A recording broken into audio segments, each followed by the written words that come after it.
Today on CityCast Boise, Albertsons is still hungry for a merger with Kroger, but there's another Boise-based grocery giant that has me reaching for my debit card most weeks. We're resharing a chat with WinCo's #1 fan, Jimmy Dawson. He has tips on how to save money during your next grocery run, plus what not to miss in WinCo's bulk section.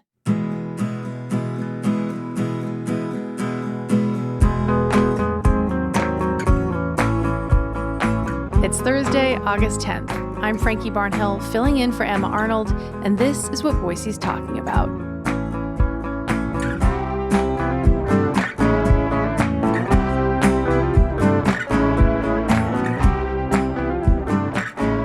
Jimmy, I am so excited to have you here to talk about WinCo. It's probably my favorite thing to talk about, whether I'm on a podcast or if I'm talking with a friend about it. And you happen to be both, so... I know it works out great in this instance because it really, there's so much about WinCo and I just can't wait to get into it because I have so many things to say. Okay, first off, I'm just curious, have you always been a WinCo shopper? Because I knew you grew up in Lewiston, so in Idaho, so you had WinCos, right? No. So that's the thing. My great WinCo discovery was when I went to University of Idaho in Moscow. It has... one of the older stores in Idaho and really in the system. But the part of Lewiston that I grew up in, it actually had Rosar's. That was the closest store. Ah, yeah. And this was before, I noticed a big trend, probably back in the early 2010s, where all these grocery stores just got super bougie and it wasn't cool. Because when I came down to Boise after living in Delaware for a while, there was that Rosar's over in Meridian, and yes. I went there for the first time, and I did not recognize it at all. Everything was super expensive, the lighting was all dramatic, and that's not how our Rosar's was back in the day. So it was there. I would go on grocery trips with my dad, not only to Rosar's, we would hit up Albertsons, which also wasn't super bougie back in the 90s and 2000s. Yep. Mm-hmm.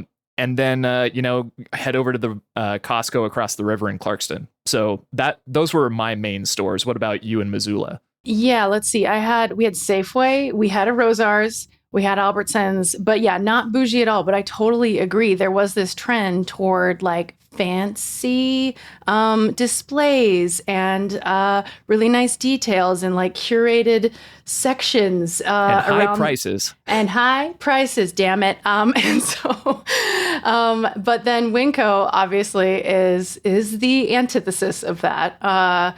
Which, to be honest, actually, when I first moved to Boise and I first went to a WinCo, I was like, ooh, this is kind of overwhelming. It's too sterile. But also I need to have a debit card or cash. Shoot, I don't have that with me right now. There were these rules that I didn't feel like I knew what the rules were at first.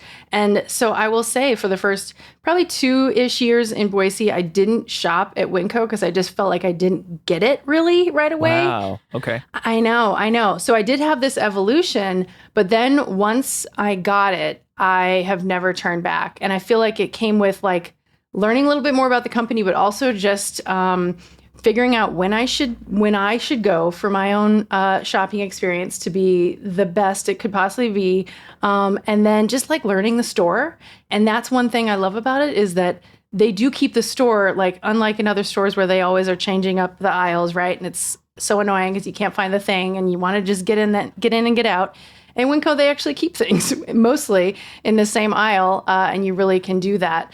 But honestly, I learned about it's a local company. We do have other local grocery stores. You already shouted out Albertsons, of course. And no, we are not sponsored by WinCo, but you can add us if you want to, WinCo.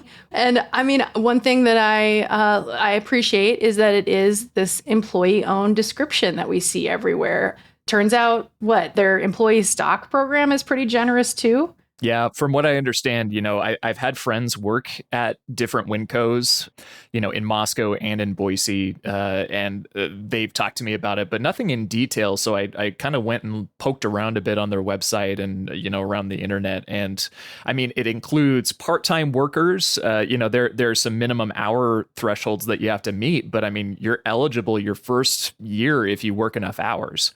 Wow. So I mean, like, when it started, which I don't have that in my notes, but it was 1985 actually when the original founder died, I believe, and the employees purchased it. And I just thought that was super cool. I've met a couple of these OG WinCo employees in Boise, and they don't ever tell me specifics about how much they cashed out, but I mean, it's significant from what they have kind of told me. I mean, there's a guy who on Broadway owns that vinyl record shop, right? I don't know Oh, if you've yeah. been there. He's an OG WinCo employee. And Oh. he told me, yeah, he's just like, yeah, this is just kind of my day job where I get to just chill out, listen to music, talk to people, and I don't really care if I make money because I have plenty. Oh my God. That is the dream. Yeah. That is the dream. And WinCo made it happen, made it possible.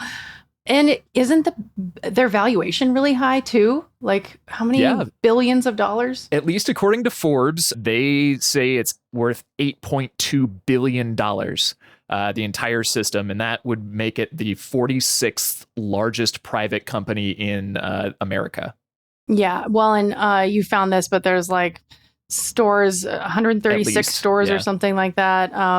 Yeah, mostly in the West, but expanding every day.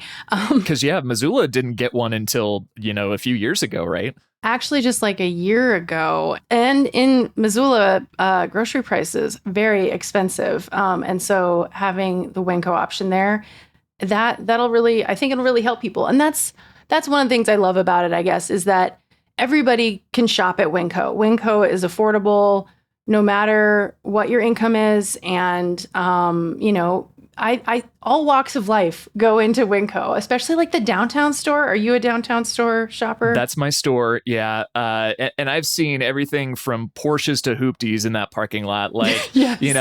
It's legit. And that's also why, or part of why I love it. I mean, sure, you've got some more expensive brands that they carry. I don't know how much you want to get into this, but it's like you can get almost anything that you want aside from like super specialty ingredients, at least for what I usually cook. Right. I've been surprised by some specialty items that I would not expect to see there, that I would think I need to go to the co-op or somewhere, really special to find, and they have it. For $5 cheaper, probably. Exactly. Exactly.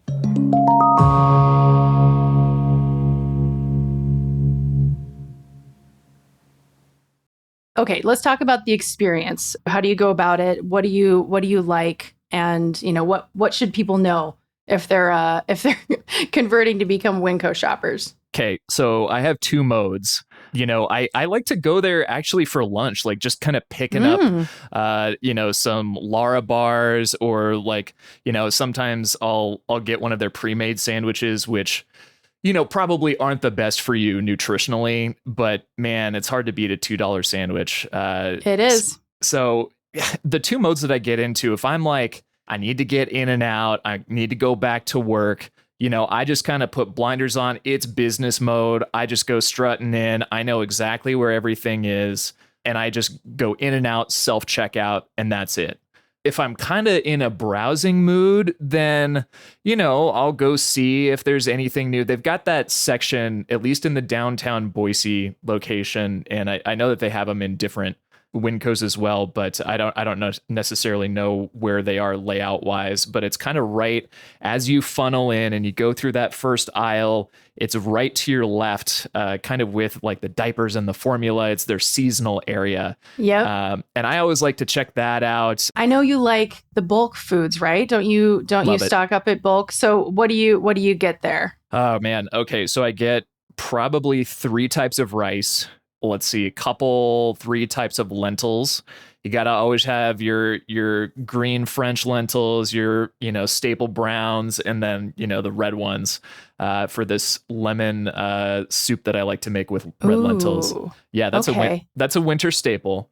And then my favorite bulk section item would probably be the cherry vanilla granola, which in the downtown Boise location, it's all the way in that back right corner as you come in kind of like the little U-shape bulk area instead of one of the three aisles. Got it. That's Got right it. there. But that's choice. I love the bulk section as well. I don't have any special highlights there except for that's the beauty of it is there's just so much variety. I'm going to back us up and just start with that original funnel when they take you in and it's the wall of goodies. Of course, they usually have one of my favorite things to get at WinCo. It's very basic. It's honestly was in my Twitter bio for a long time. But, my LaCroix, right? So they've always got a great selection of the different flavors. And it's nice to have it right at the top and at a discount. And I usually load up on at least 2 different flavors. And then I really do think that their produce section is top notch, especially the organic section for being how much it costs. Like you're getting organic produce at a much lower price than you would at anywhere else you go in town. And they have some pretty good variety of herbs, fresh herbs, which, as someone who loves to cook at home, I know that you like that too. Me too. It's just nice to have a few of them on hand without having to think about it.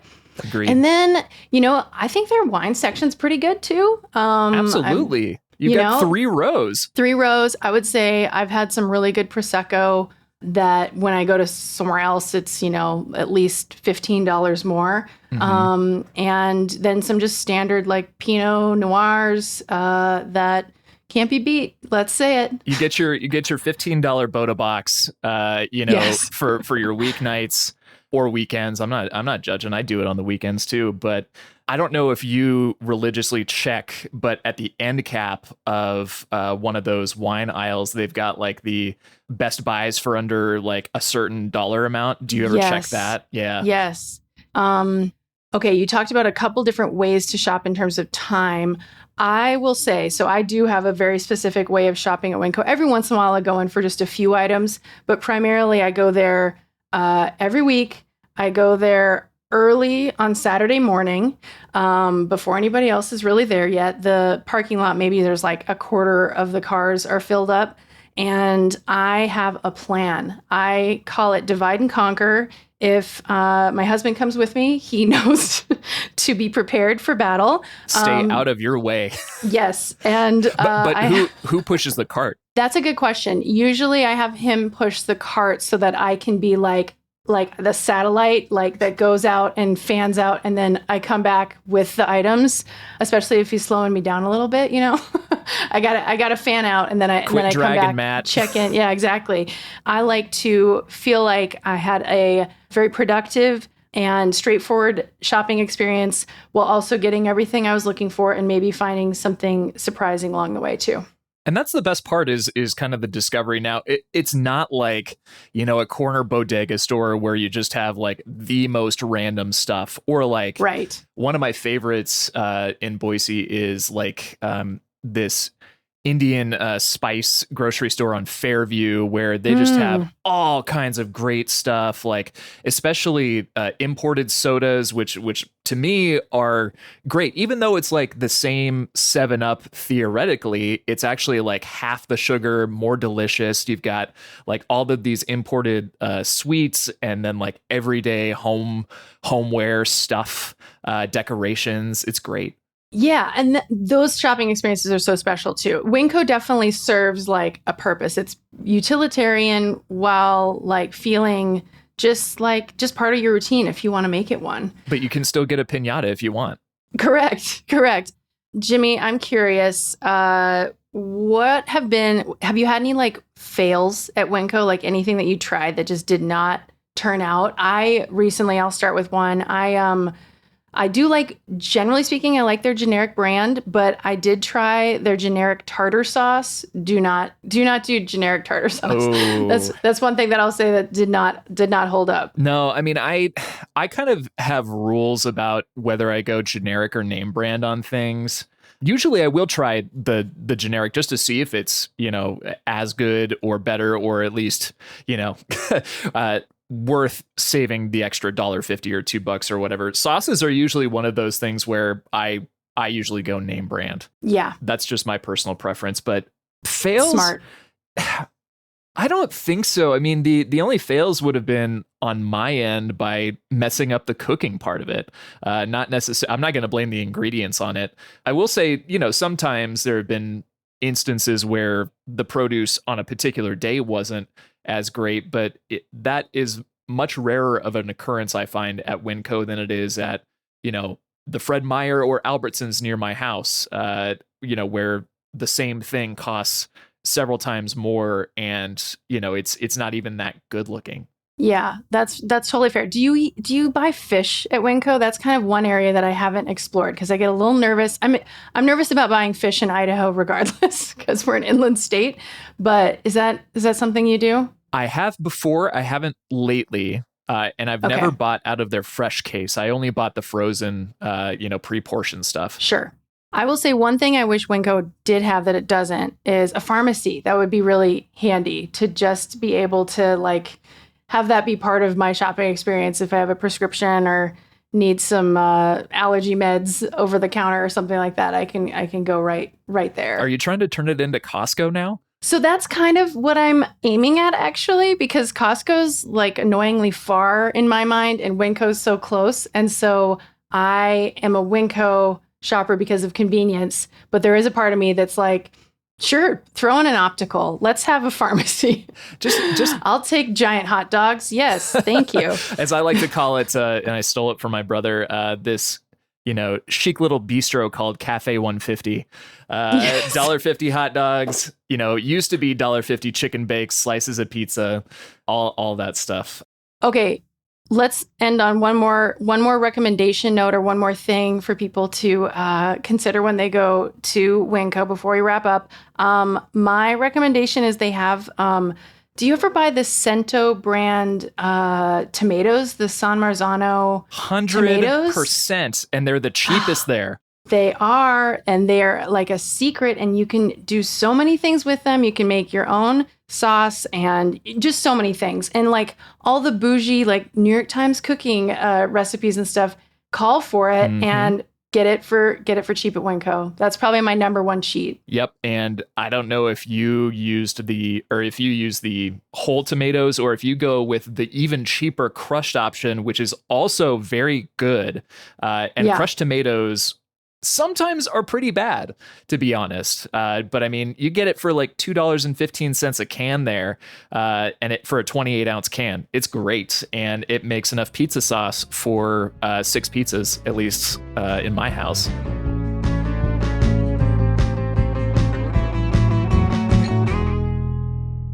One more thing before we sign off. The CEO of Kroger shared a few new details about what shape a potential merger with Albertsons could take. According to the Oregonian, Kroger's talking with possible buyers who could take over the 650 stores it would offload if the merger goes through. But that's a big if. The FTC is scrutinizing the proposal closely. Congressional leaders, including Senator Elizabeth Warren, are skeptical that a merger would result in lower food prices for consumers. It would cost Kroger $24 billion to acquire the Boise-based chain.